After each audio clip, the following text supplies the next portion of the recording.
Smart सिटीमध्ये पुणे शहराची निवड हे पुणेकरांचं यश असल्याचं मत महापालिका आयुक्त कुणाल कुमार यांनी व्यक्त केलं। केंद्र शासनाच्या स्मार्ट सिटी योजनेच्या स्पर्धेत 98 शहरे सहभागी झाली होती। प्रत्येक शहराच्या आराखड्याची तपासणी आंतरराष्ट्रीय तज्ञांनी करून 20 शहरांची निवड केली आहे। या स्पर्धेत पुणे शहराचा दुसरा क्रमांक आला आहे। ही आनंदाची बाब आहे। लोकसहभागाच्या माध्यमातून स्मार्ट सिटीचा आराखडा करण्यात आला होता। स्मार्ट सिटीमध्ये पुणे शहराची निवड हे पुणेकरांचं यश असल्याचं मत महापालिका आयुक्त कुणाल कुमार यांनी व्यक्त केलं आहे।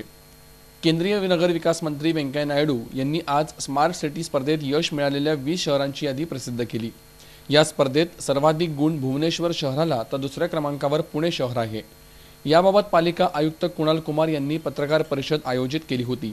यावेळी कुणाल कुमार म्हणाले की स्मार्ट सिटी अंतर्गत पुणे शहराचा विकास करण्यासाठी साधारण 10 ते 15 वर्षे लागणार आहेत। या विकास कामासाठी जवळपास 20,000 कोटींच्या निधीची गरज पडणार आहे। पायाभूत सुविधा निर्माण करण्यासाठी एक खास टीम तयार करण्यात येणार आहे। या अंतर्गत स्मार्ट सिटीमध्ये सर्व प्रकल्पांची अंमलबजावणी केली जाणार आहे। तसेच सिटी ट्रान्सफर युनिट मार्फत शहरातील मोठ्या प्रकल्पांबाबत महापालिका, केंद्र आणि राज्य शासनाशी समन्वय साधला जाणार आहे। स्मार्ट सिटीमध्ये पुणे शहराची निवड हा ऐतिहासिक क्षण आहे। स्मार्ट सिटी अंतर्गतच्या विविध योजनांची अंमलबजावणी प्रभावीपणे करण्यासाठी नियोजन केले जाणार आहे। लोकसहभागातून स्मार्ट सिटीचा आराखडा उत्तम प्रकारचा झाला। यापुढील काळात विविध योजनांची अंमलबजावणी करण्यासाठी लोकसहभागाचा आधार घेतला जाणार आहे। शहराच्या विकासासाठी विजन कम्युनिटी निर्माण केली जाणार आहे। दिनांक 29 रोजी 12 वाजता कॅबिनेट सेक्रेटरींनी स्मार्ट सिटीबाबत बैठक बोलावली आहे। या बैठकीमध्ये स्मार्ट सिटीच्या पुढील कार्याची दिशा ठरणार आहे।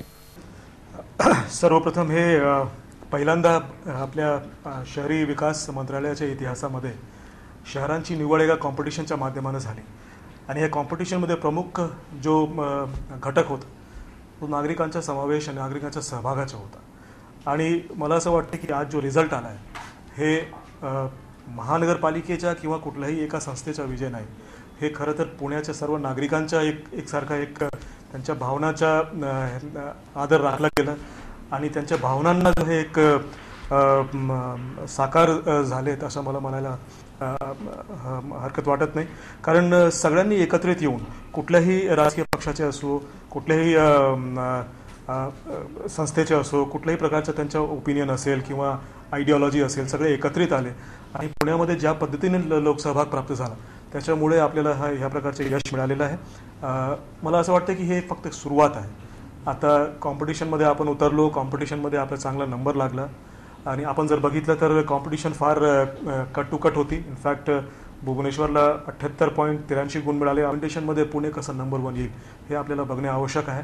कारण खरं पुढच्या 3, 4, 5 वर्षामध्ये अत्यंत महत्त्वाचे प्रोजेक्ट्स स्मार्ट सिटीज तर एक आहेत, अमृत आहे, इतर वाहतूक, पाणी, नदी सुधार, नदीच्या आपल्याला जो एकत्रित सौंदर्यीकरण करणे, महत्त्वाचे प्रोजेक्ट्स आपल्या समोर आहेत। पुढच्या 5 वर्षामध्ये खरं बघितलं तर माझा जो अंदाज आहे एकंदरीत 30,000 कोटीचे प्रोजेक्ट्स पुण्यामध्ये आपल्याला हाती घ्यायचे। अशा पद्धतीने आपल्याला जेव्हा काम करायचं असेल तर आजचा जो वातावरण आहे एकंदरीत लोकसहभागाचे अत्यंत पोषक आहे आणि मला असं वाटतं की सर्व लोक जेव्हा एकत्रित येऊन ह्या शहरामध्ये काम करतील तेव्हा निश्चित आपण हे ध्येय साध्य करायला यश प्राप्त करू शकतो। खरं आपण कुठल्याही कॉम्पिटिशनमध्ये जेव्हा सहभागी होतो ते कॉम्पिटिशनचे रूल्स आपल्याला पूर्वीपासून माहीत होत असतात।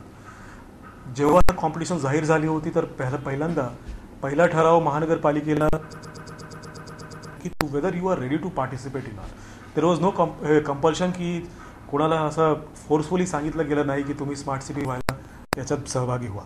तेव्हा महानगरपालिकेनेच ठराव केला की आम्ही ह्या कॉम्पिटिशनचे रूल्स सगळ्यांना माहिती होते तेव्हा आणि त्याप्रमाणे प्रस्ताव मान्य झाला की आपण जो आहे या प्रतियोगितेमध्ये सहभागी होणार आणि त्यामुळे पुणे आजपर्यंत येऊ शकला आणि आपण जो आहे एवढा चांगला नंबर प्राप्त करू शकलो। मला असं वाटतं की कॉम्पिटिशनचे जे रूल्स आहेत ते आपल्याला फार पाळावेच लागणार आहे। ते माझे आणि तुमच्या हातात नाही। त्या रूल्सचा वापर कसा करता येईल आणि त्या रूल्समध्ये बसून आपल्याला शहराचं कसं चांगलं नियोजन करता येईल, कसं चांगलं इम्प्लिमेंटेशन करता येईल, त्यातला बेस्ट पॉसिबल रिझल्ट कसा काढता येईल। कारण मला असं वाटतं की आज नुसतं हा अनाउन्समेंट आपल्यासाठी नाही, आपल्या राज्यासाठी नाही, आपल्या देशासाठी नाही, तर पूर्ण जगभरामध्ये आज हे लोक वॉच करत आहेत की भारतामधले कुठले शहर आहेत जे स्मार्ट सिटी होण्याकडे दिशेकडे चाललेले आहेत। मागच्या 2-4 महिन्याचाच इतिहास बघितला तर मागच्या 2-4 महिन्यामध्ये अनेक देशांचे लोक पुण्यात येत आहेत, पुण्यातनं जो आहे आम्ही जेव्हा बाहेर जातो त्यांची उत्सुकता पुण्याकडे येण्यासाठी प्रचंड वाढतोय. त्याच्यामुळे आत्ता मला असं वाटतं की आपण कॉम्पिटिशनचे रूल्स जे आहेत त्यानुसार त्याच्यामध्ये बसूनच पुढे काम करायचं आहे. त्याच्याबद्दल वाद करून काही उपयोग होणार नाही. सगळ्यांनी ते मान्य केलं पाहिजे आणि मला विश्वास आहे की आपण हे सगळ्यांना कन्व्हिन्स करायला जो आहे सक्षमरित्या आपण यशस्वी होणार. आणि एकदा तो झाला मग त्यानंतर आपण खरा इम्प्लिमेंटेशनला सुरुवात करू. त्याच्यामध्ये वेग पाहिजे.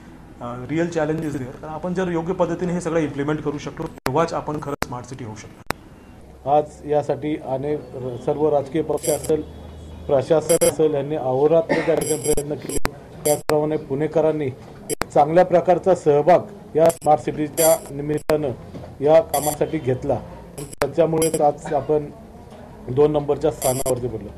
आज आपण पाहत असाल की पुणे शहर मोठ्या प्रमाणामध्ये वाढतंय. गेल्या 10 ते 15 वर्षामध्ये एक चांगल्या पद्धतीनं पुणे शहराचा विकास होतोय. मोठ्या प्रमाणात आपलं एज्युकेशनल हब असणारी city auto hub, IT hub म्हणून उदयास आली आणि त्याच्यामध्ये मोठ्या प्रमाणामध्ये इन्फ्रास्ट्रक्चर आपण डेव्हलप केलं आणि हे केल्यानंतर एक चांगल्या प्रकारचं वातावरण या शहरामध्ये निर्माण झालं आणि याच्यामध्ये स्मार्ट सिटी होत असतानाच नक्कीच ही जी झालेली डेव्हलपमेंट होती त्याचा सुद्धा विचार मोठ्या प्रमाणामध्ये करण्यात आला. आज आपण पाहत असाल या स्मार्ट सिटीच्या अंतर्गत आपल्याला चांगली मिळू शकते.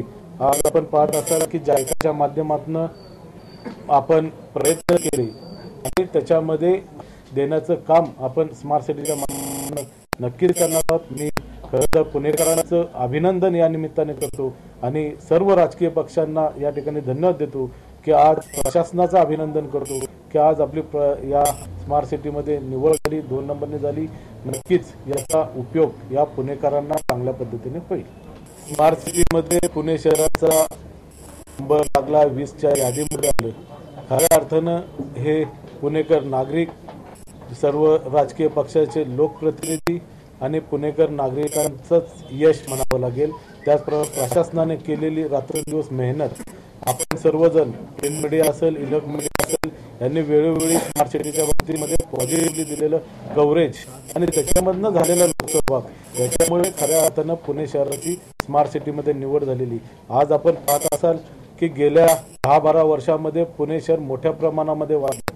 त्यामध्ये एज्युकेशनल हब असणारं हे पुणे, सांस्कृतिक राजधानी असणारे Pune, auto hub, IT hub म्हणून ओळखलं जावं लागलं, मोठी औद्योगिक नगरी म्हणून पुणे शहराकडे पाहावं लागलं आणि त्याच्यामधनं फार मोठ्या प्रमाणामध्ये डेव्हलपमेंट झाली, इन्फ्रास्ट्रक्चर तयार केलं आणि त्याचा उपयोग आज स्मार्ट सिटी होण्यामध्ये नक्कीच झालेला आज आपल्याला दिसून येतं. मी खरं तर सर्वच अधिकारी असतील, सर्व लोकप्रतिनिधी असतील आणि सर्वात महत्त्वाचं म्हणजे पुणेकरांना या ठिकाणी धन्यवाद देऊ इच्छितो की आपण अत्यंत चांगल्या पद्धतीने याच्यामध्ये सहभाग घेतला आणि पुणे शहराला स्मार्ट सिटी म्हणून त्या ठिकाणी स्थान मिळालेलं आहे. आज निवड झाली परंतु पुढच्या काळामध्ये हे खरं पडलं तर सर्व पुणेकर असतील, अधिकारी असतील, त्याचप्रमाणे पदाधिकारी किंवा लोकप्रतिनिधी असेल यांच्यासाठी हे एक चॅलेंज आहे.